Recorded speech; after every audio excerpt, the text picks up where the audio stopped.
Assalamualaikum warahmatullahi wabarakatuh. Halo sahabat hukum dan sobat akrab, selamat datang di podcast Akrab, aksi Kemenkumham Serajin Bagawi.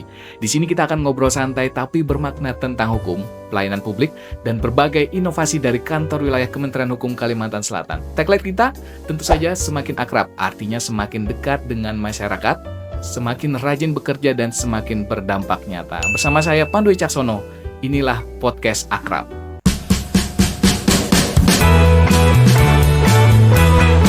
Hari ini kita beruntung banget nih pemirsa, karena sudah hadir bersama kita Bapak Alex Kosmas Pinem, selaku Kepala Kantor Wilayah Kementerian Hukum Kalimantan Selatan. Selamat datang Pak Alex. Selamat bertemu Pak Pandu. Baik Terima Pak. kasih sudah diundang di acara podcast Akrab. Apa kabarnya Pak? Baik. Sehat ya? Sehat. Nah Pak, hari ini kita melakukan podcast Akrab pertama nih Pak. Mungkin langsung saja pertanyaan saya Pak. Banyak nih pendengar yang belum tahu nih Pak ya, apa sih sebenarnya peran dan tugas Kementerian Hukum Kalimantan Selatan? Baik Mas Pandu, tugas dan peran kantor wilayah bisa kami jelaskan bahwa sesuai dengan Peraturan Menteri Hukum Nomor 2 Tahun 2024 tentang organisasi tata kerja kantor wilayah Kementerian Hukum itu, bahwa Kementerian Hukum menyelenggarakan fungsi pemerintahan di bidang hukum. Jadi kantor wilayah ini merupakan perpanjangan tangan atau instansi vertikal Kementerian Hukum di wilayah yang juga membantu Kementerian Hukum di dalam melaksanakan urusan pemerintahan di bidang hukum di wilayah provinsi maupun di wilayah kabupaten kota. Dan tentu saja di dalam menjalankan fungsi ini ada beberapa tugas yang kita lakukan. Yang pertama terkait dengan pembinaan hukum. Jadi pembinaan hukum ini salah satu tugas kita yaitu menyelenggarakan penyuluhan hukum, terus kemudian ada juga pelayanan hukum bagi orang miskin, bantuan hukum bagi orang miskin, kemudian juga ada pemberian informasi hukum kepada masyarakat melalui jaringan dokumentasi informasi hukum. Jadi ini tugas kita di bidang pembinaan dan termasuk juga evaluasi hukum juga, itu masuk terkait dengan pembinaan.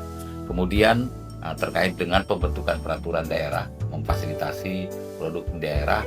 Jadi kita mulai dari perencanaan, misalnya penyusunan naskah, mulai dari penyusunan prolegda, itu juga menjadi salah satu tugas dan tanggung jawab kita di wilayah. Kemudian juga terkait dengan harmonisasi, pembulatan dan pemantapan konsepsi rancangan peraturan daerah maupun rancangan peraturan kepala daerah. Itu juga menjadi salah satu tugas kita di wilayah yang terkait di bidang hukum. Kemudian kita juga menyelenggarakan fungsi pelayanan administrasi hukum di wilayah.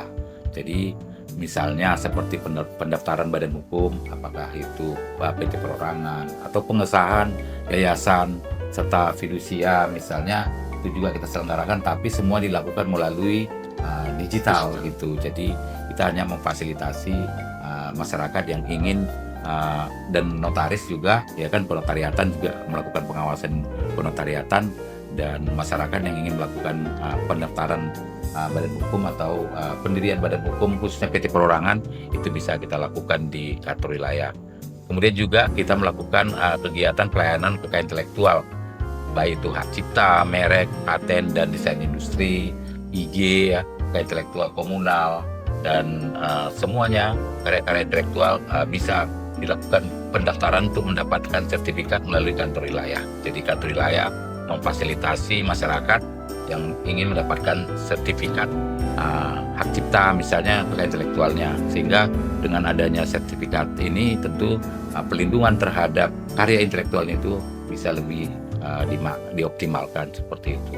Dan juga terkait dengan pembangunan reformasi hukum di wilayah. Jadi misalnya daerah itu kan setiap tahun diukur indeks reformasi hukum atau indeks pembangunan hukum di wilayah itu melalui ada satu yang aplikasi yang sudah kita siapkan, sehingga kita juga bisa membantu ya dan memonitor terkait dengan pembangunan reformasi hukum di daerah kabupaten kota yang ada di wilayah Kalimantan Selatan. Seperti itu juga memang di kantor wilayah juga menjalankan fungsi administrasi juga. Jadi kalau ortanya kantor wilayah itu jadi ada 2 divisi dan 1 bagian gitu. Jadi ada 2 divisi, peraturan perundang-undangan dan pembinaan hukum atau yang kita sebut dengan divisi P3H, dan ada divisi pelayanan hukum yang mengampu tugas pelayanan di bidang AHU dan KAI, serta ada bagian umum yang memang memberikan dukungan administrasi, dukungan manajemen kepada organisasi di kantor wilayah. Nah, seperti itu Pak Pandu. Baik Pak, jadi memang fokusnya benar-benar di bidang hukum ya. Jawaban Pak Alex tadi sudah cukup detail ya pemirsa. Nah, kalau boleh tahu nih Pak, bagaimana sih bentuk peran Kementerian Hukum Kalsel ini di tengah masyarakat sendiri? Baik, kalau kita tentu kehadiran kita sebetulnya di Kalimantan Selatan ini, khususnya berkaitan dengan urusan bidang hukum itu, tentu kita harus memiliki peran yang besar di tengah-tengah masyarakat. Jadi masyarakat yang katakan ya masyarakat miskin yang membutuhkan layanan misalnya bantuan hukum, ya tentu kita sudah bekerja sama ya dengan 13 organisasi bantuan hukum juga ya di Kalimantan Selatan. Jadi kita juga mendorong memfasilitasi OBH untuk memberikan bantuan hukum kepada masyarakat miskin yang kemungkinan ada memperoleh persoalan-persoalan hukum, artinya menghadapi persoalan-persoalan hukum. Demikian juga terkait dengan misalnya layanan kekayaan intelektual, ya kita juga memfasilitasi daerah untuk mendapatkan sertifikat indikasi geografisnya, karena ada beberapa daerah di Kalimantan Selatan ini memiliki ciri khas ya yang kemudian itu harus mendapatkan sertifikasi sehingga itu bisa mengembangkan ekonomi di daerah itu sendiri. Jadi kita berperan untuk pengembangan ekonomi daerah melalui indikasi geografi, seperti di Kota Baru ada gula merah Terawan misalnya, Tirawan ya yang sekarang sudah mendapatkan sertifikat IG. Jadi ini juga merupakan salah satu peran kita untuk membantu daerah dalam pengembangan hukum. Jadi pengembangan ekonominya seperti itu, dan di dalam rangka meningkatkan kesadaran hukum juga kita melakukan kegiatan penyuluhan ya. Bahkan kita sekarang sedang melakukan satu kegiatan pembentukan pos bantuan hukum di seluruh desa yang ada di Kalimantan Selatan, di mana masyarakat bisa nanti mendapatkan akses informasi, mendapatkan konsultasi, bisa melakukan konsultasi hukum, bisa melakukan mediasi apabila ada terjadi konflik antar warga masyarakat, dan juga pos bantuan hukum diharapkan memberikan juga nanti kalau misalnya ada masyarakat yang harus ya melanjutkan ini ke proses litigasi ya, jadi mereka juga bisa merujuk organisasi bantuan hukum yang bekerja sama dengan kantor wilayah untuk mendampingi masyarakat dalam proses hukum tersebut. Seperti itu. Jadi peran kita cukup penting di masyarakat ya, kehadiran kita di masyarakat kiranya bisa membantu masyarakat mendapatkan keadilan dan kesejahteraan seperti itu. Baik. Nah, tadi kan Pak juga Bapak sudah mungkin mencoba-coba ke Kota Baru untuk indikasi geografis tadi ya Pak ya. Ini nanya intermezzo ya nih Pak ya. Udah nyoba Pak gula merahnya? Sudah, dan kebetulan cita rasanya itu memang berbeda dengan gula merah yang ada di daerah lain. Sehingga saya kira ini menjadi salah satu kekayaan ya intelektual daerah Kota Baru yang bisa dikembangkan juga untuk meningkatkan ekonomi masyarakat di sana. Jadi harganya itu dengan ciri khas ini tentu harganya bisa meningkat seperti itu. Baik. Nah, menarik sekali nih pemirsa. Pak Alex, sekarang kita bahas program kerja Kementerian Hukum Kalimantan Selatan tahun 2025 ya Pak ya. Apa saja sih yang menjadi prioritas di tahun ini Pak?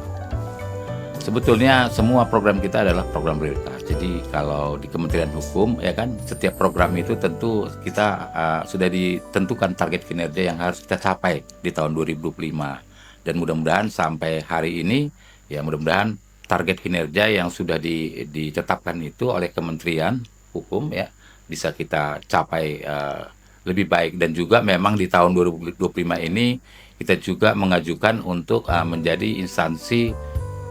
menjadi WBK gitu ya, menjadi instansi yang punya predikat wilayah bebas dari korupsi, dan kita sudah berupaya maksimal, dan kita berharap nanti di akhir tahun atau nanti di bulan November kita bisa mendapatkan predikat itu gitu. Amin ya.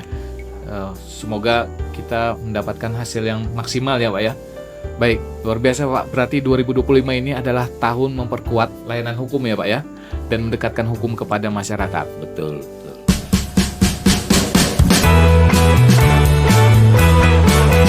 Nah, baik Pak Alex. Tadi kan kita sudah bicara terkait layanan hukum ya Pak ya. Sekarang kita di segmen selanjutnya berbicara terkait inovasi Pak.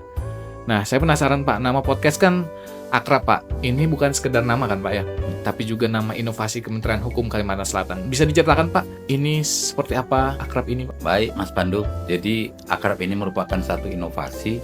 Artinya inovasi ini merupakan suatu strategi ya, suatu kreativitas dari teman-teman semua, khususnya di bidang pelayanan itu, dalam rangka mendekatkan diri, mendekatkan pelayanan kepada masyarakat.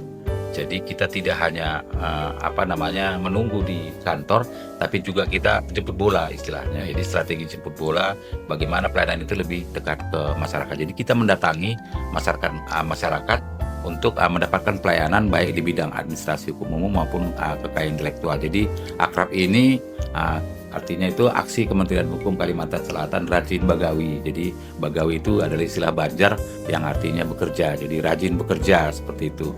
Dan ini memiliki dampak yang cukup baik ya, sangat baik, di mana pertumbuhan atau pelayanan AHU maupun KAI di tengah-tengah masyarakat itu bisa meningkat seperti itu. Jadi memang ini merupakan inovasi dalam rangka pemberdayaan masyarakat gitu. Memang inovasi ini bukan digitalisasi, tapi lebih kepada pemberdayaan kepada potensi masyarakat gitu. Baik, keren banget ya berarti Pak ya. Jadi Akrab bukan cuma nama podcast ya Pak ya, tapi benar-benar menggambarkan semangat kerja dan pelayanan Kementerian Hukum Kalimantan Selatan. Iya, betul Pak Pandu, bahwa Akrab ini menjadi salah satu solusi kita, ya salah satu strategi kita juga di dalam memberikan pelayanan ke masyarakat.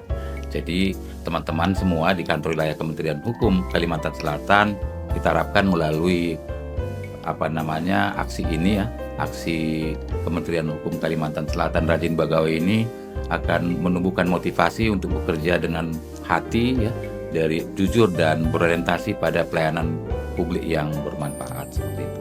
Baik Pak Alex, sebelum kita tutup mungkin ada pesan atau harapan untuk masyarakat Kalimantan Selatan. Saya selaku Kepala Kantor Wilayah Kementerian Hukum Kalimantan Selatan mengajak seluruh masyarakat untuk terus memiliki kesadaran hukum, melek hukum, dan mendapatkan informasi hukum, memperoleh pengetahuan hukum, dan meningkatkan literasi hukum seperti itu. Jadi melalui kegiatan kita diharapkan masyarakat juga bisa terbantu ya kan, supaya lebih sadar hukum. Dan juga kita berharap agar masyarakat ya yang memiliki karya-karya intelektual bisa mendaftarkan karya kekayaan intelektualnya sehingga secara hukum bisa terlindungi seperti itu. Itu yang kita harapkan, dan kita berharap bahwa hukum akan semakin dekat dengan masyarakat melalui inovasi kita, yaitu Akrab itu tadi, aksi Kementerian Hukum Kalimantan Selatan Rajin Bagawi seperti itu. Baik, terima kasih banyak Alex atas waktunya. Semoga Kementerian Hukum Kalimantan Selatan mendapatkan WBK di tahun ini ya Pak ya. Siap. Nah, amin. Oke, buat sahabat hukum yang mendengarkan, jangan lupa ikuti terus podcast Akrab dari Kementerian Hukum Kalimantan Selatan. Karena bersama kita, hukum jadi lebih mudah dipahami dan semakin dekat dengan kehidupan sehari-hari. Saya Pandu Wicaksono pamit. Wassalamualaikum warahmatullahi wabarakatuh.